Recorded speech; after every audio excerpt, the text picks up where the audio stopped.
All right, now moving on to the types and sources of criminal law. Criminal law की introduction और meaning और history तो हमने पढ़ लिया. अब हम जाएंगे, will move on to the part where we study how criminal what are the types of criminal law. क्या एक ही टाइप का क्रिमिनल लॉ होता है? ज़ाहिर है क्रिमिनल्स को डील करने का लॉ ही है ना, तो एक ही टाइप का होना चाहिए, लेकिन ऐसा नहीं है, हमें लगता है, लेकिन ऐसा नहीं है. Secondly the sources of criminal law. हम जो क्रिमिनल लॉ आज हमारे सामने है वो किस किस तरह से क्रिमिनल लॉ बना है. What are its sources. हम जब एक क्रिमिनल को हम इस तरह उसका पूरा ट्रायल प्रोसीजर चलता है तो उस कौन कौन से सोर्सेज से हम क्रिमिनल लॉ लेके आते हैं. So first of all let's move on to the very very important difference जो कि आप सबको पता होना चाहिए, and that is the types of criminal law. We have the substantive criminal law and we have the procedural criminal law. अब इनके जो नाम हैं ये ही काफ़ी हैं to help you remember what they are. इनकी डिटेल्स डिस्कस करते हैं. First of all substantive criminal law क्या है? Substantive criminal law is basically laws that create and define socially acceptable conduct. Use these terms please. Secondly, creates and defines crimes and punishment. An example of this will be the Pakistan Penal Code. ठीक है. Now let me explain basically इसका मतलब क्या है. जो आपका substantive criminal law है, ये आपको बताता है कि कौन सा काम गलत है, कौन सा काम ठीक है, which thing is a crime, इस क्राइम की क्या पनिशमेंट है. This basically deals with the theory of crime. ये आपको बताता है कि जो क्राइम जो चीज़ें क्रिमिनल क्राइम है और क्या चीज़ें क्राइम नहीं है. This is a text explaining defining what crime is. ठीक है. ये आपको बताता है कि आपने कौन कौन सी चीज़ों को इलीगल कंसिडर करना है. और पाकिस्तान में इसकी best example is PPC which is the Pakistan penal code, जो कि हमें बताता है कौन से क्राइम की क्या सजा है और कौन सी चीज़ which thing is a crime. The second is procedural criminal law. A procedure, it will help you remember कि कौन सा काम किस तरह से करते हैं. A procedural criminal law is basically provides the process that a case will go through. Procedural criminal law बताता है कि क्रिमिनल को इन्वेस्टिगेट करने से लेके उसको पनिश करने तक, उसको प्रिजन में डालने तक जो पूरा प्रोसेस है वो प्रोसीजर किस तरह से चलना है, किस बंदे की क्या रिस्पॉन्सिबिलिटी है, किसका क्या रोल है, किसके लिए क्या लिमिट है, पहले क्या होना चाहिए, उसके बाद क्या होना चाहिए, उसके बाद क्या होना चाहिए. ये जो पूरा प्रोसीजर है ये प्रोसीजरल क्रिमिनल लॉ आपको बताता है. So let me read it again.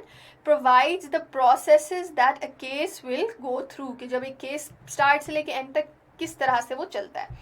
Explains how crime is detected. हम किस तरह उसको इन्वेस्टिगेट करते हैं. Reported, interviewed and investigated. Criminal उसका सारा जो प्रोसीजर है ना, पुलिस का क्या रोल है, कोर्ट का क्या रोल है, प्रोबेशनरी ऑफिसर का, ये हम सारा कुछ अगले आपके सेक्शन में पढ़ेंगे. प्रोबेशनरी ऑफिसर का क्या रोल है, इन सब का जो रोल है ये आपको आपका प्रोसीजरल क्रिमिनल लॉ बताता है.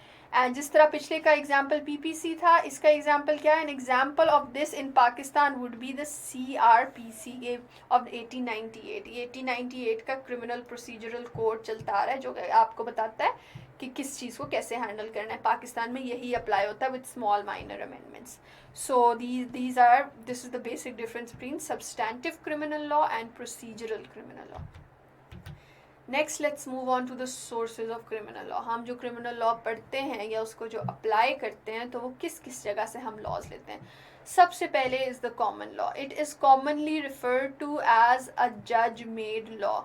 It is a body of unwritten law. Why am I using these words? Judge made law, unwritten law, based on legal precedents established by the courts. Basically देखें, this is like कि आपका जो law है ना, it cannot define each and everything. ठीक है. आपका जो प्रॉपर पहले से आपकी जो क्या कह लो उसको कॉन्स्टिट्यूशन है, each and everything like that, it is not possible for that code to define each and everything. तो होता क्या है, जब ऐसी कोई सिचुएशन आती है और आपकी कोर्ट्स में ऐसा कोई केस आता है जो कि इस तरह से प्रॉपरली डिफाइन नहीं है, तो प्रीवियस केसेस को देख के और बाकी लॉज को देख के उस टाइम जो जज फैसला करता है, that is called your common law. अब वो चीज़ बेशक उसमें सही से नहीं लिखी, लेकिन eventually it becomes a part of your law. तो जो उस वहाँ पे फैसला हुआ है वो अब आपका लॉ है। Next is constitution. अब आपको पता है, ये आपकी जिस तरह पाकिस्तान का कॉन्स्टिट्यूशन है, every state has its own constitution, और ये कॉन्स्टिट्यूशन आपकी बेसिकली पूरी स्टेट के लॉज चॉक आउट करता है। The basic principles and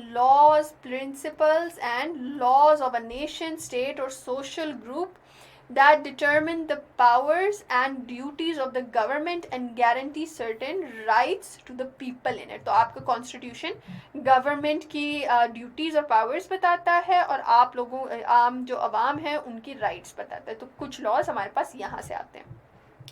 After that we have the statutory laws. Statutes are written laws passed by legislative assemblies। ये वो चीज़ें हैं जो आपकी बिल्स पास होती हैं आपकी पार्लियामेंट में। आप देखें ना, एक बिल आ रहा है, वो अप्रूव हो रहा है, वो पूरा एक प्रोसेस आप लोगों का चलता है, वो आप लोग पढ़ोगे इसी पाक अफेयर्स में। सो वो वाले जो लॉज आपके पार्लियामेंट के थ्रू, आपकी लेजिस्लेशन के थ्रू आते हैं, they are called this. Modern criminal laws tend to be a matter of statutory laws.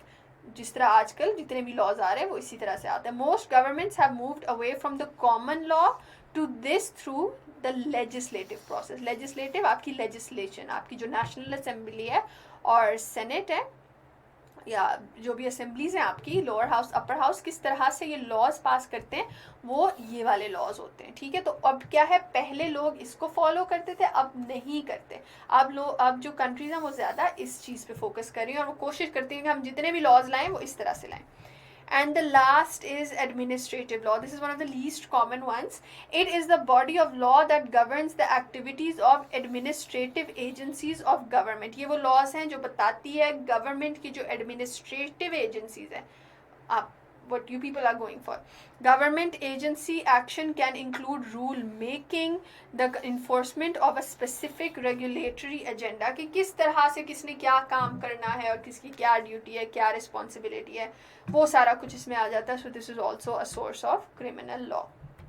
And last, how is criminal, why on earth when we are studying criminology हम criminal law क्यों पढ़ रहे हैं, इनका आपस में ताल्लुक क्या है, इनका रिलेशनशिप क्या है। So let's understand this now.